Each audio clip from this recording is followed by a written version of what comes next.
Pemirsa, Presiden Prabowo Subianto telah memberikan hak pilihnya di TPS 08 Bojongkoneng, Hambalang, Bogor, Jawa Barat. Berpakaian berwarna krim safari khas Prabowo, Presiden menggunakan hak pilihnya di TPS dekat kediamannya di Hambalang, Bogor. Prabowo tiba di TPS didampingi ajudan dan langsung masuk ke bilik suara untuk memberikan hak pilih. Sebagai warga Jawa Barat dan Bogor, Prabowo mendapat 2 surat suara untuk Pilgub Jawa Barat dan Pilbub Bogor. Selama memberikan hak pilih, TPS Prabowo mendapat pengamanan aparat, termasuk Pas Pampres juga sudah berjaga di lokasi. Personil K9 juga diterjunkan untuk mengamankan TPS. Selain itu, tim medis lengkap dengan ambulans juga disiapkan. Sementara itu, Presiden ke-7 Joko Widodo beserta Ibu Iriana hari ini menyoblos di TPS 12, Kelurahan Sumbersari, Solo. TPS 12 dikenal warga sebagai TPS Jokowi. TPS ini berlokasi di SDN Sumber 3 Solo bernuansa merah putih. TPS memanfaatkan 2 ruang kelas yang digabung menjadi 1. Jokowi terdaftar sebagai pemilih 217, sementara Iriana terdaftar sebagai pemilih 199.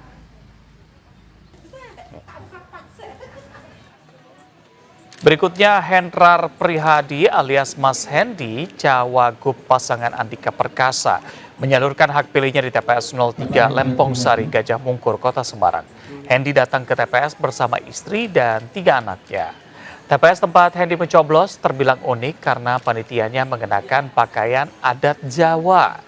TPS didekorasi bak hajatan pengantin dengan dekorasi janur kuning. TPS ini jarak sekitar 20 meter dari kediaman Hendi. Rencananya, Cagup Andika Perkasa juga akan nyoblos di lokasi yang sama. Andika akan menggunakan hak pilihnya yang masuk dalam daftar pemilih khusus atau DPK, sehingga jadwal Andika mencoblos dilakukan di atas pukul 12 siang. Ya, bahwa yakin itu harus, ya optimis harus, tapi juga semuanya kita serahkan sama Allah Subhanahu wa Ta'ala. Pokoknya saya sama Pak Andika dan tim dan struktur partai termasuk relawan sudah bergerak. Menurut kami sudah sangat maksimal. Nah, hasilnya seperti apa? Ya, hari ini pestanya rakyat.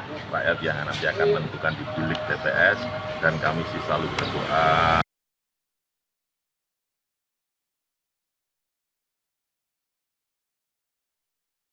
Ya, bahwa yakin itu harus, ya optimis harus, tapi juga. Kita ke Jawa Timur. Dalam Pilkada di Jawa Timur ada 3 Serikandi yang akan bertarung memperebutkan kursi Jatim 1.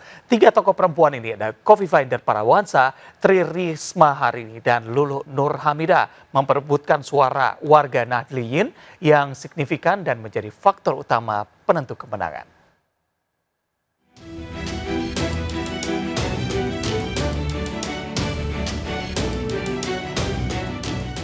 Ada yang menarik dalam gelaran Pilkada Jatim tahun ini.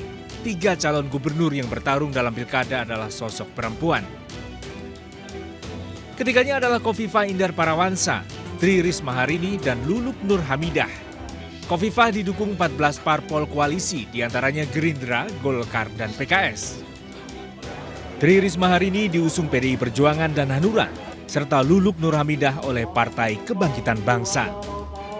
3 Serikandi dalam Pilgub Jatim memiliki modal politik dan latar belakang yang hampir sama.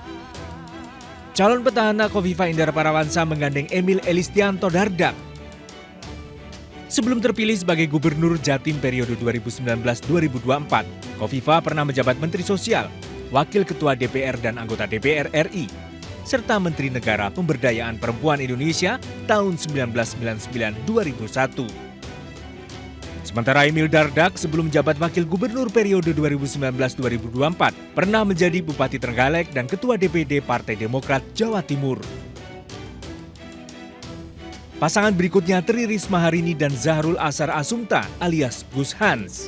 Risma pernah menjabat Menteri Sosial dan Wali Kota Surabaya selama 2 periode. Sementara Gus Hans yang berlatar belakang dunia pendidikan dan pengasuh pondok pesantren pernah menjadi juru bicara Kofifa Emil Dardak pada Pilgub Jatim 2018. Sementara Luluh Nur Hamidah berpasangan dengan Lukmanul Hakim. Sebelum mencalonkan diri sebagai Gubernur Jatim, Luluk dikenal sebagai anggota DPR RI periode 2019-2024 dari PKB. Luluk juga pernah menjabat Ketua Bidang Luar Negeri DPP PKB. Seperti Luluk, Lukmanul Hakim juga merupakan anggota DPR RI periode 2019-2024 dari PKB. Baik Risma maupun Luluk akan menghadapi paslon kuat petahana yang kembali maju memperebutkan kursi gubernur. Ketiga paslon memiliki irisan yang hampir sama, yakni perempuan memiliki relasi yang kuat dengan NU dan menggandeng tokoh muda sebagai calon wakil gubernur. Dalam berbagai hasil survei lembaga riset, pasangan Khofifah Emil Dardak masih diunggulkan.